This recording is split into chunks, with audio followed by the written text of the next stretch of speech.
말씀 안 듣고 형제 자매와 싸운 점 회개합니다. 용서해 주세요. 그리고 이번 주부터 시험 기간입니다. 언니 오빠들 시험 잘 보게 해주세요. 언니 오빠들 건강하게 해주세요. 차연이 언니 오늘 시합입니다. 하나님 언니에게 힘을 주세요. 항상 저희와 함께 계시는 예수님의 이름으로 기도드립니다. 아멘. 여러분 탕자 이야기 아시죠? 탕자. 돌아온 탕자. 교회를 그래도 다녀봤다는 사람들은 웬만하면 알 수 있는 이야기인데 고개를 숙이는 사람들은 들어본 것도 같고 아닌 것도 같고 좀 그런 것 같습니다. 탕자. 자, 이런 건요 초등학생한테 물어봐요. 걔네들은 잘 기억하거든요. 자, 이혜율 학생, 탕자가 누구죠? 둘째 아들. 맞아, 형이 있었어. 탕자 뭘 했죠? 정확해요. 아빠한테. 자, 여러분 유산이라는 게 있어요. 부모님이 돌아가시면 부모님이 모으셨던 재산을 받게 돼요. 그쵸? 그러면 유산 상속 1순위가 누군지 아세요? 장자. 땡. 아내입니다. 배우자예요. 여자면 남편, 남자면 아내. 그래서 얼마 전에 그 연예인 중에 옛날 연예인이지만 구준엽이라는 사람 뉴스에 나온 거 봤어요? 이 사람이 첫사랑이 대만 배우였어요. 그래서 좀 썸 타다가 헤어졌어. 그런데 이 대만 여배우가 결혼을 했네. 근데 이 남자, 우리나라 구준엽이라는 옛날에 클란 궁따리 잡아라 빠빠빠 이 노래는 알지? 이거 불렀던 대머리 아저씨거든요. 이 대머리 아저씨는 결혼을 하지 않고 쭉 삽니다. 그러다가 이 대만 여배우가 이혼을 해요. 그러니까 다시 혼자가 됐잖아. 그래서 어떻게 우연치 않게 만나게 돼서 나 옛날에 너 좋아했는데 이런 얘기하다 결국 둘이 서로 사랑하는 마음을 확인하고 결혼을 했어. 거기까지 아름다운 이야기죠. 근데 정말 드라마 같은 게 뭐냐면 그렇게 오랜 시간 기다리다가 사랑이 이루어졌는데 항상 좀 비극적인 결말이 기다리는 경우가 있어. 뭐죠? 둘 중에 한 사람은 병 걸려서 죽잖아. 그치? 실제로 이 둘이 일본으로 여행을 갔어요. 일본으로 여행을 갔는데 여자가 폐렴에 걸렸나 무슨 감기에 걸렸나 그러다가 이게 갑자기 안 좋아져서 진짜 일본 병원에서 객사, 그러니까 죽은 거예요. 이 남편의 마음은 어떨까요? 찢어지도록 아파. 근데 대만 방송에서는 뭐라고 부르는 줄 아세요? 유산. 누구한테 가야 되냐? 그 죽은 배우의 가족이냐 아니면 남편이냐 그런 걸 다루고 있다. 좀 마음이 안 좋았습니다. 실질적으로 누가 배우자가 죽게 되면요 재산도 빚도 그러니까 내가 이 사람이 가지고 있었던 재산을 받겠습니다라고 결정하는 순간 이 사람의 빚도 내가 받아야 돼. 그래서 1순위가 배우자. 그 다음에 누구냐면 자식 1, 2, 3, 4. 그런데 우리나라 법은 특별히 뭐 장자라서 더 많이 안 받는 걸로 알고 있어요. 균등하게 나눠야 되는데 아니면 유언자는 유언에 따라 배부하게 돼 있거든요. 유언을 어떻게 나눠야 근데 이 전제 조건이 뭡니까? 뭐 몇 퍼센트를 가지고 하든 어떻게 하든 우리가 법적인 건 잘 몰라요. 그런데 유언이라는 거, 그 다음에 유산이라는 거 언제 집행되는 거예요? 부모님이나 그 사람이 죽은 다음에 이루어집니다. 그쵸? 네. 그런데 상상해 보십시오. 저희 집에 3명의 자식이 있어요. 그런데 어느 날 둘째, 오늘 기도한 애가 둘째거든요. 걔가 오더니 아버지 나중에 돌아가시면 저한테 재산 좀 주실 거 있죠? 미안해 난 빚밖에 없는데? 아니 이랬는데 그러더니 당당하게 아버지 돌아가시지 않았는데 둘째가 와서 저 그 유산 미리 땡겨주세요 이러면 진짜 폐륜하죠. 아니 너가 그랬다는 게 아니라 성경 안에서 그 사람이 아버지 죽지도 않았는데 이런 배은망덕한 놈이 어딨어요. 길러주시는 거. 여러분 한 명을 고등학교 졸업할 때까지 키우는 비용이 얼마인 줄 아세요? 15년 전에 이어졌어요. 지금 물가 상승률을 비교할 때 3억도 더 나겠죠. 근데 여러분 부모님이 여러분한테 나중에 청구하나요? 안 해요. 기쁨으로 기르는 거예요. 자, 박예은 태어나서 예은이가 처음에 분유를 좀 비싼 걸 먹었어. 자, 그 밥 먹은 게 이제 뭐 100일 지나서 이유식 시작할 때까지 분유값 얼마? 기저귀 평균 하루 소모량 뭐 5.6개. 기저귀값 얼마, 그 다음에 돌봄 비용 얼마, 그 다음에 병원비 얼마, 옷 얼마, 장난감 얼마, 이렇게 부모님들이 다 기록하고 있나요? 만약 기록하고 계신 분이 있다면 그 사람은 이상한 사람이죠. 안 그래요. 여러분을 정말로 간절히 사랑하니까 그걸 감당하고 있는 거죠. 근데 이 아들은 진짜 어떻게 기르면 이렇게 그럴까? 아버지한테 돌아가시지 않았는데 저 유산 좀 주세요. 미리 주세요. 근데 이 아버지가 진짜 이 아들을 사랑해서 내가 볼 때는 돈이 문제가 아니라 이 아버지는 어쩌면 이 아들이 실패할 걸 예상했을지도 몰라요. 왜냐하면 기다리잖아. 나중에 아들이 돌아오면 기다리고 이놈의 새끼 그렇게 해서 유산을 받았습니다. 그리고 어떻게 하냐? 해외로 떠나.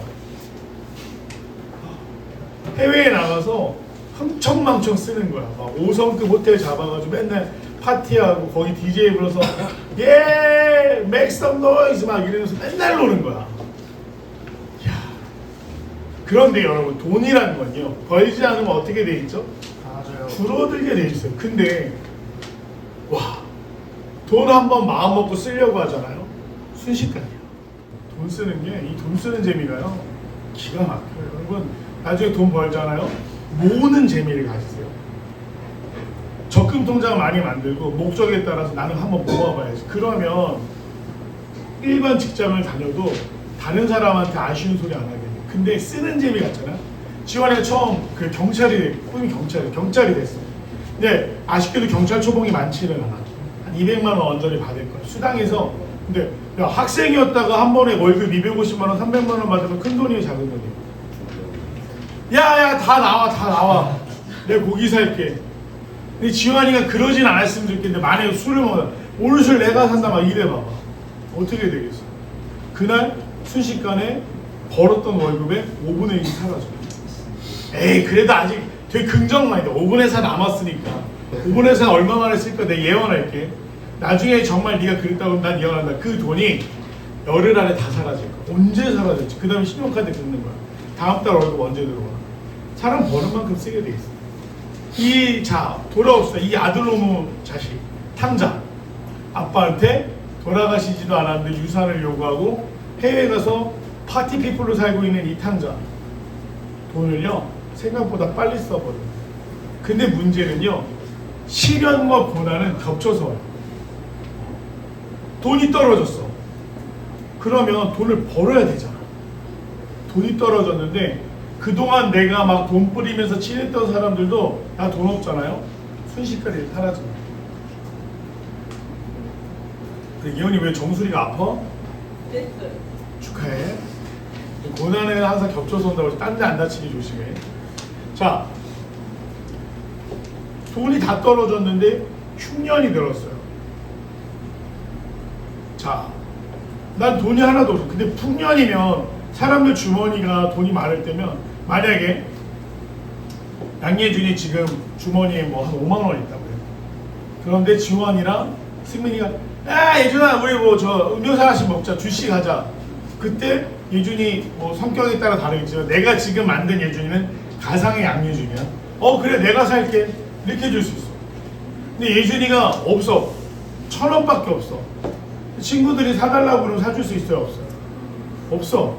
심지어 안 사주는 게 아니라 지들이 먹으면서 야, 니 뭐했어? 돈 하나 아끼고 오히려 너한테 나무랄 수도 있어. 지금 탕자가 당한 그 상황이 그런 상황이야. 돈 떨어지는데 흉년까지 되니까 사람들이 이 사람은 아무도 안 도와주네. 그래서 어떻게 했냐면 돼지를 치러 갔어요. 정말 가장 천한 일이었어요. 돼지를 치는데 돼지들이 쥐엄나무 열매라는 걸 먹는데요. 외국에서. 그게 뭐냐면 뭐 도토리 비슷한 거예요. 왜냐하면 여러분 스페인에서 도토리 먹여 키운 돼지를 우리가 네 글자로 뭐라 그러죠? 역시 지환이 좀 사나 보다. 먹어봤네. 입에 있고 그런 거야. 그런 사료를 먹는데 월급을 못 받고 굶주리니까 어떡해? 나도 저거 먹어볼까? 진짜 최악인 거지. 돼지 먹는 사료를 먹는 거야. 옛날에 1970년대, 80년대, 90년대까지도 한국에서 미국으로 유학 갔던 사람들, 되게 한국이 경제 부흥이었지만 경제 부흥을 이룬 시기가 아니었잖아. 그때 외국으로 유학 가셨던 분들이 진짜 농담이 아니라 슈퍼에 들어갔는데 캔으로 돼 있는데 제일 싸서 고기가 먹고 싶어서 그 캔을 샀는데 그게 개밥이었다. 이 진짜 이거 옛날에 실제로 있었던, 유학생들 사이에 있었던 일이에요. 사람이 먹을 수 없는 그 음식을 불과 얼마 전까지만 해도 파티를 하고 즐기던 아들이 먹어야 되는 상황. 어땠어요? 자존심도 상하고, 그쵸? 자존감 바닥을 치고 너무 가슴 아파. 또 가장 힘들게 했던 게 뭐지? 인간에 대한 실망. 돈 떨어지니까 주변에 아무도 없네. 그래서 어떻게 합니까? 그 비참한 생활을 이어나갈 자신이 없었어. 이 아들은 아직까지 훈련이 덜 된 사람이야. 편한 길을 찾는 거야. 어떻게 하죠? 체면 다 불구하고 우리 아버지 집에 갈까? 근데 나도 양심이라는 게 있으니까 아버지 저 왔어요는 못하겠고 아버지 집에 가서 종노릇이라도 해야겠다. 그래도 우리 집 가정부 뭐 정원사 이런 사람들이 나보다 이 쥐엄나무 열매를 먹는 건 아니니까 아버지한테 가서 종으로 삼아달라 해. 참 진짜 너무 순진하고 너무 한심한 인간 아닙니까? 그리고 아버지한테 돌아가요. 근데 여기 엄청난 반전이 있어요. 자, 아들에게 돈을 주고 보낸 아버지 어떻게 지내셨죠? 아유, 알턴이 빠졌다. 왜냐하면 그 정도로 아버지한테 돈을 요구할 정도라고. 이거는 역사적인 사실이 아니라 예수님이 설교하시면서 들었던 예화, 스토리예요, 스토리. 근데 우리가 상상을 해보자는 거야. 아버지한테 돈을 요구할 정도, 돌아가시지도 않았는데 유산 주세요 정도 아들이면 얘가 문제였을까요? 좋은 아이였을까요? 문제였을 거야. 나라면 그렇게 돈 주워 보내고, 왜냐면 아들이 둘이니까 하나 남았잖아. 이게 한 명이나 잘 키우자. 알턴이 빠졌다 라고 생각했을 거야. 근데 이 아버지는 좋은 아버지였어. 아들이 미성숙하고 깨닫지 못하고 죄송합니다. 아들이 준비가 안 돼 있다는 걸 아버지는 알고 있었어요. 그리고 이 아이에게 이 돈이 떨어지면 돌아오겠지 라는 마음으로 매일같이 길에 나가서 기다리고 먼 마을 어귀에서 이 마을로 들어오는 입구를 바라보면서 우리 아이가 언제 올까? 우리 아이가 언제 올까? 분명히 이분에게는 한 명의 아들이 더 있어요. 그 아들 잘 키우려고 그러는 게 아니라 부모는 잃어버린 자식을 찾게 돼 있어요. 그래서 여러분 그거 아세요? 다큐멘터리 같은 거 보면 실종자, 어렸을 때 놀이동산 갔다 부모를 잃어버리거나 어떤 사건에서 부모를 잃어버리는 그 찾는 가정에 대한 다큐멘터리 보잖아요. 그러면 얘가 외동이면 모르겠는데 형제가 있는 경우는요, 그 형제도 피폐한 삶을 살아요. 부모님이 온통 잃어버린 아이 찾는 데만 전념을 하니까 상처가 있어요. 그리고 너무 빨리 어른이 돼버려요. 부모한테 자기 힘들다 아프다 말을 못해요. 왜 못하죠? 잃어버린 동생이나 형이나 누나 어떻게 지내고 있을까? 그 부모님이 힘들 텐데 자기가 말을 못해요. 자, 근데 이 집에 아버지가 매일같이 동생을 기다려요. 형은 어떤 마음이었어요? 사실 탐탁치는 않았어. 자, 그러다가 정말 꿈같은 일이 벌어져요. 아버지 눈에 누가 들어왔죠? 웬 거지가 보이는 거야. 남루한 옷차림에 지칠 대로 지쳐서 터벅터벅 걸어오고 있는 한 사람인 거야. 아, 우리 아들 또래쯤 됐을 텐데 우리 애는 지금 어디서 뭐 하고 있을까? 이런 마음으로 쳐다봤어요. 점점 다가옵니다. 어떻게 되죠? 다가올수록 정말 우리 아들이랑 닮았다. 그런데 거의 알아볼 수 있을 정도에 됐을 때 아버지 눈물이 나기 시작해요. 그토록 기다리던 아들.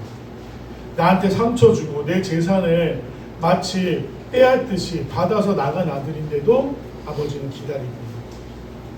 그리고 그 아들이 라는 걸 확실히 알게 됐을 때 어떻게 해요?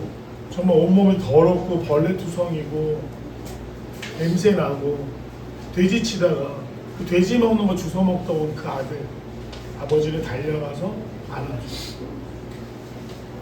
그리고 집으로 데려와서 옷을 갈아입히고 목욕을 시키고 자기 손에 끼고 있던 반지를 끼워줘. 아들의 신분을 회복시켜 주시는 거예요. 자, 이 아들이 아버지께 그런 환영받을 만한 일 단 한 가지라도 했던가요? 없어요. 정말로 아빠 마음을 아프게 했어. 그리고 재산도 엄청 손해를 입힌 아들인데 아버지는 잔치를 해요. 그래서 퀴즈에 그런 게 있죠. 탕자가 돌아왔을 때 제일 싫어했던 사람은 원래 성경에서는 큰형이라고 나오거든요. 넌센스 퀴즈에서 정답은 뭐죠? 살찐소. 왜냐면 아버지가 아들 오자마자 살찐소를 잡아라. 그래서 잔치를 열어요. 형은 그 모습을 보고 아버지한테 항변해요. 아니 어떻게 아빠한테 상처 주고 돈까지 빼앗아 저렇게 머저리처럼 나가서 돈 벌어온 게 아니라 다 쓰고 거짓걸로 돌아온 저놈을 위해서 잔치를 여실 수가 있습니까?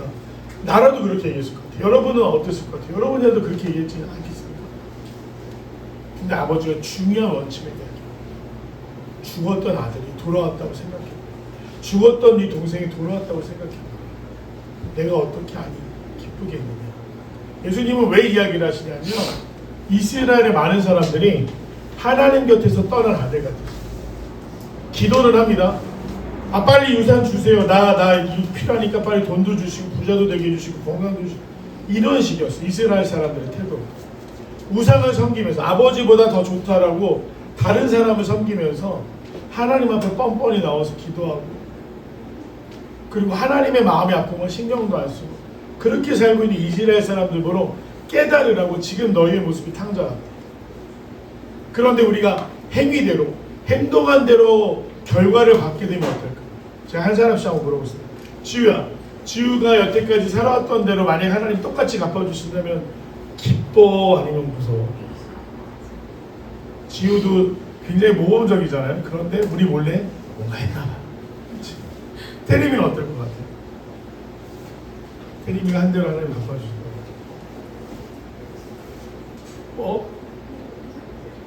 그렇게 무섭진 않아? 그래도 무서울 것 같다. 채원이는 어때? 이 자리에 있는 중에 누가 제일 무서운지 내가 제일 무서워. 목사인데 하나님 앞에 나 정말 똑바로 살고 있는가? 제대로 하고 있는가? 스스로 뭔가 이끌고 본을 보여야 되면 정말 아무도 보지 않을 때 나는 어떤 사람이야? 쉽게 화내고 다른 사람 탓하고 이기적이고 나는 그랬던 것 같아요. 그래서 형은 한 대로 갚아주세요라고 얘기를 해요. 그러나 아버지의 마음은 뭐라고요?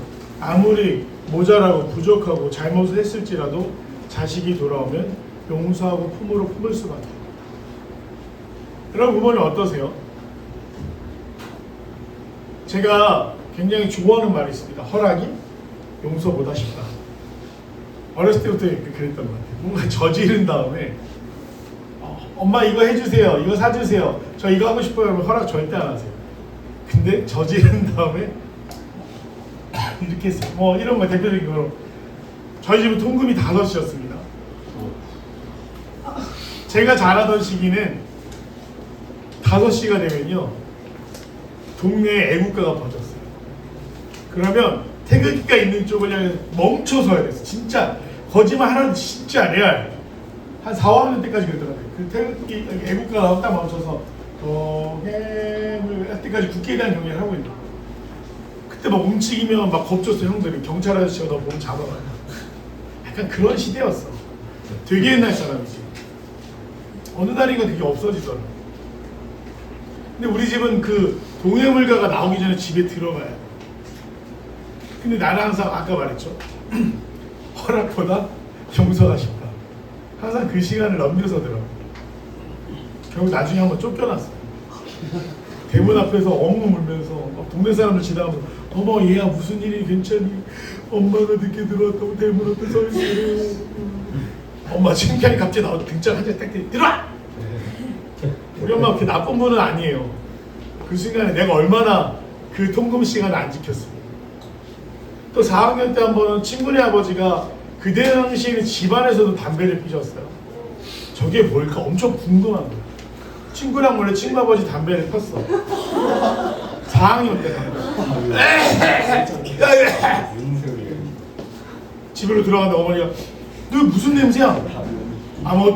무슨 냄새라고 물어봤는데 죄를 지었잖아. 아무것도 안 했는데요. 너 무슨 냄새냐고. 담배 냄새가 왜 나? 아무것도 안 했는데요. 손 내. 등짝 빡. 엄청 개구장이었어요. 근데 하나님이 그런 마음이세요. 뭐냐면 우리가 아무리 잘못하셨어요.